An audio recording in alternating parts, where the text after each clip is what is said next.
Justin Trudeau says he will be stepping down as Prime Minister and Liberal Party leader as soon as a replacement is chosen. He also confirmed Parliament will be prorogued or suspended until March 24th. Sean Fraser is the Liberal Member of Parliament for Central Nova. Sir, your reaction to the news today?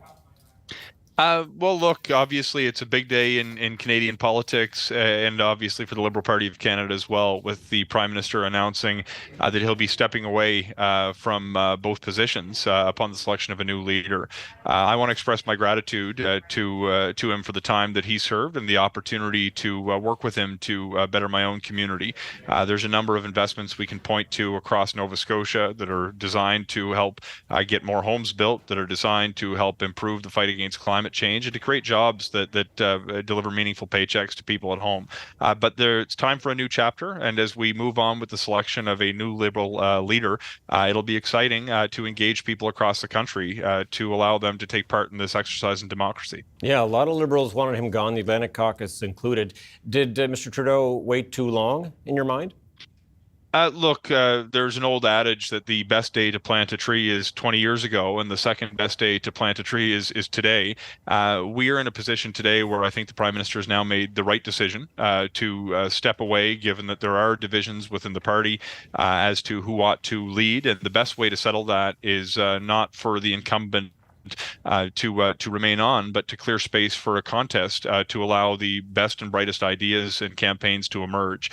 So certainly having additional runway is something that you might sit around wishing for. But given where we are today, I think the Prime Minister on the first day of business, effectively after the holiday break, making this announcement public allows us to move forward with a leadership process expeditiously. So as we move forward, I do think we have sufficient time to run a robust leadership process.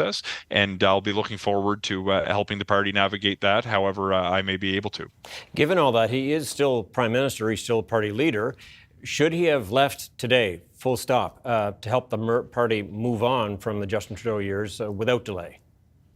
My own view right now, in particular, given the circumstances around the incoming Trump administration and the discussions about potential tariffs applying to their trading partners around the world, including Canada, stability in the leadership process is preferred over the selection of an interim leader, particularly given this unique context we have with the United States. During the last round of the negotiations with NAFTA, I think the Prime Minister demonstrated that he was up to the task, and to have a trusted hand at the wheel for what will be a matter, frankly, of that could be measured in a few months or even potentially weeks, I think will provide the greatest level of stability in the circumstances that we currently find ourselves in. So from my perspective, it makes sense for him to have shared his announcement today to prorogue Parliament and to have a leadership process kick off effectively immediately. But having another leader on an interim basis while you're in government, I think would create a lot of uncertainty at a time when certainty would help, particularly with the relationship with the United States. Yeah, so how do you see this sort of story playing out in Ottawa the next few days, few weeks? What's your understanding of the party constitution? Does there need to be a full-blown leadership contest? Is that what you think will eventually happen? There are political circumstances contemplated by the party's constitution that allow for a truncated process. But I do think it's important that we allow for the participation of members of the party across the country to have their say. It's something that we need to watch very closely to avoid the circumstance where a handful of people who sit in Ottawa meet behind closed doors and out emerges a new Prime Minister with no democratic legitimacy. So my own view, given that the Prime Minister is staying on an interim basis, according to his announcement today, is that we will be able to move forward with a truncated version of the leadership process outlined in the Constitution that will be fair, that will be open to registered Liberals across Canada to help select their new leader. And I do think that provides a process that will work, that will stand up to any scrutiny, and most importantly, give an opportunity for different contestants with different ideas to put those ideas on the table, to have them considered, and ultimately to come out with the best package of policies and the best person as leader as we head into the next federal election next year. Whoever leads, does the carbon tax need to go for Liberals to be successful?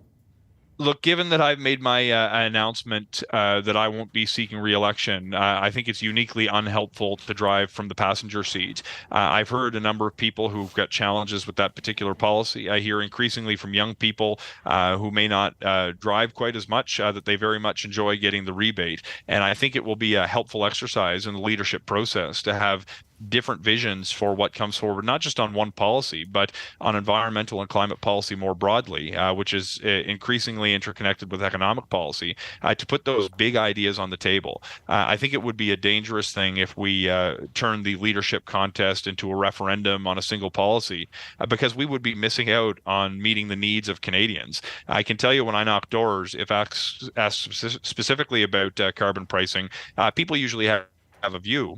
But when you ask them what's on their mind, more often they want to make sure that they can afford to put food on the table, that they got a good job to go to, that they've got a roof over their head, and that their kids can find a place to live that they can actually afford. And I think it would be a disservice to the process if we turned it into a referendum on a single issue rather than a package of ideas that would best serve Canadians. Okay, I saw someone online, for what it's worth, suggesting that potential leadership candidates Mark Carney as a Iggy 2.0, of course, referring to failed Liberal leader Michael Ignatieff, or Chrystia Freeland as another Kim Campbell, who we remember took over the PCs from Brian Mulroney, suggesting, either way, dark days ahead for the Liberal Party. There is that feeling out there as well. Today, Trudeau said, absolutely, someone else will do better. Do you believe that? I do think it creates an opportunity for more people to sign up, not just through the leadership process, but actually to support the party going into the next election. When you go through the process of selecting a leader, keep in mind that that creates an opportunity to recruit tens or even hundreds of thousands of new members to your party. It can change the conversation about what it is that the party stands for. We'll be able to more nimbly respond to the ideas and policies that are coming out of the conversations we have through the leadership process. And ultimately, a lot of the people who may even support the policy direction or the policies that Mr. Trudeau and the government have put in place over the past 9.5 years may have grown tired of an individual brand attached to a prime minister rather than the ideas behind a party or a political movement. So having fresh ideas, fresh faces is an opportunity for us to effectively press reset at a time to put a new version of the Liberal Party on the table for Canadians to consider. I've got no crystal ball. Anyone who tells you that the outcome of the next election is a foregone conclusion is blowing smoke.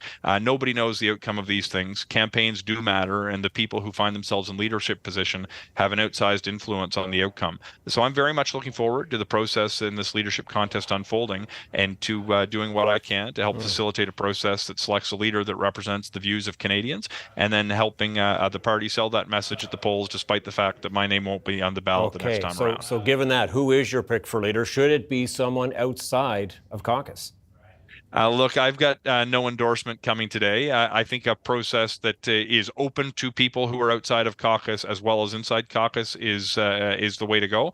My own view, again, is that there are extraordinary colleagues I've served alongside inside that caucus room as well, who would do very well in a potential general election. But I think the point of this leadership process will be you don't have to take my pick today. We'll have an opportunity for candidates to actually prove themselves. Leadership contests make better leaders, and this contest is going to allow the cream to rise to the top and have a new person with a fresh set of ideas coming into a position at a time when Canadians are looking for help and frankly are looking for a suite of policies that, in my view, differ very much from what Mr. Poilievre is putting on the table. And just quickly before I let you go, do you have leadership aspirations, either federally or provincially?